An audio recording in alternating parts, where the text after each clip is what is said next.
దేవుడైన యెహోవా నీ నిమిత్తము ఆ శాపమును ఆశీర్వాదముగా చేసెను. ద్వితీయోపదేశకాండము 23వ అధ్యాయము 5వ వచనం. సైన్యములకు అధిపతి యెహోవా ఏ రోజైతే మేము సజీవుడు, సృష్టికర్త, అద్భుతకరుడు, ఆల్ఫా ఒమేగా అయినటువంటి ఆది అంతమైన వాడు, మొదటివాడు కడపటివాడు అయినటువంటి నిజదేవుడిని మేము మానవులుగా తృణీకరించాము, శాపము తెచ్చిపెట్టుకున్నాం.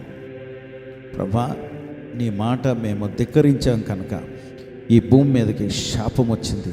Curse everything in this world, in this created world has been cursed.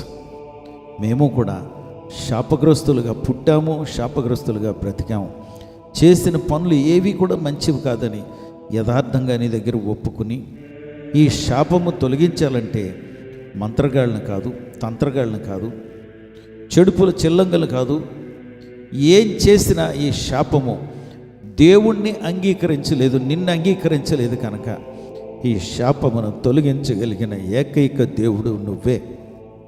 అందుకే ద్వితీయోపదేశకాండం 23వ అధ్యాయము 5వ వచనములో మీరు చెప్పిన మాటనైనా, యెహోవా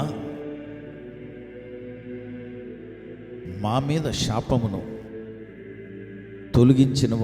తొలగించేవాడువు నీవే కదా. అందుకే నాయన నీ దగ్గరికి వచ్చి తొలగించడం ఒక ఎత్తు అయితే, తొలగించగలిగినటువంటి ఏకైక దేవుడు నీవైతే, నీ కుమారుడైన యేసు ప్రభుల వారు కార్చిన రక్తములో ఆ శాపమంతా తుడిచివేయబడితే మేము అంగీకరిస్తేనే కదా తుడిచివేయబడుతుంది. అందుకే యేసు ప్రభుల వారి రక్తమును ఈ ఉదయం మేము ఆశ్రయిస్తున్నాం.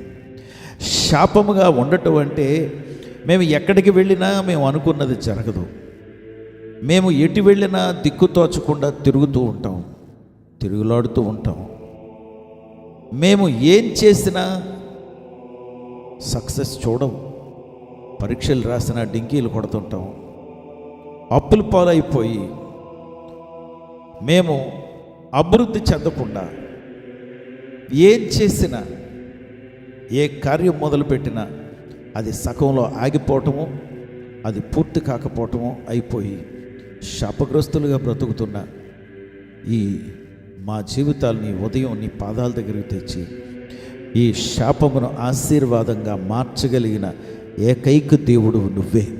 అందుకే నిన్ను అడుగుతున్నావు, ఆశీర్వాదంగా మార్చమని ప్రార్థన చేస్తున్నావు. ప్రభా, మాకు మేలు చేసే దేవుడివి, ఈ శాపమును ఆశీర్వాదంగా మార్చగలిగిన దేవుడివి. ప్రభా, ఏ మంత్రాలు, తంత్రాలు, యంత్రాలను బట్టి ఇది జరగదు. అవి ఏమన్నా ఎవరైనా ఆశ్రయించినా it is only temporary, but it will be coming back double fold in double measure on to them. 2 పాళ్ళు మళ్ళా తిరిగి రావటం అనేది మేము గ్రహిస్తున్నాం.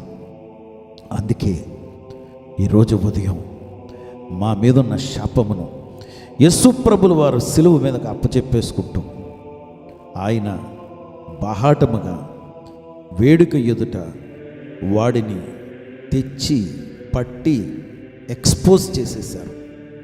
ఎక్స్పోజ్ చేయబడిన వాడు కనుక శాపగ్రస్తమైనటువంటి మరణాన్ని రుచి చూసిన మా ప్రభువు మా మీద ఉన్నటువంటి శాపమును మీకు అప్పచెప్పేస్తున్నాం కనుక, అయ్యా, thank you lord for removing this curse. And ఎక్కడైతే శపించబడ్డామో, ఎక్కడైతే మనుషులు మాటలు, నెగిటివ్ మాటలు మా మీద పలికారో అవన్నీ కూడా ఆశీర్వాదాలుగా మారుస్తున్నందుకు నీకు లెక్కలేని స్తుతులు, స్తోత్రాలు చెల్లిస్తూ మా ప్రభువు రక్షకుడు యేసుక్రీస్తు వారి నామములో ప్రార్థించి వేడుకొంచున్నాం తండ్రి. ఆమేన్.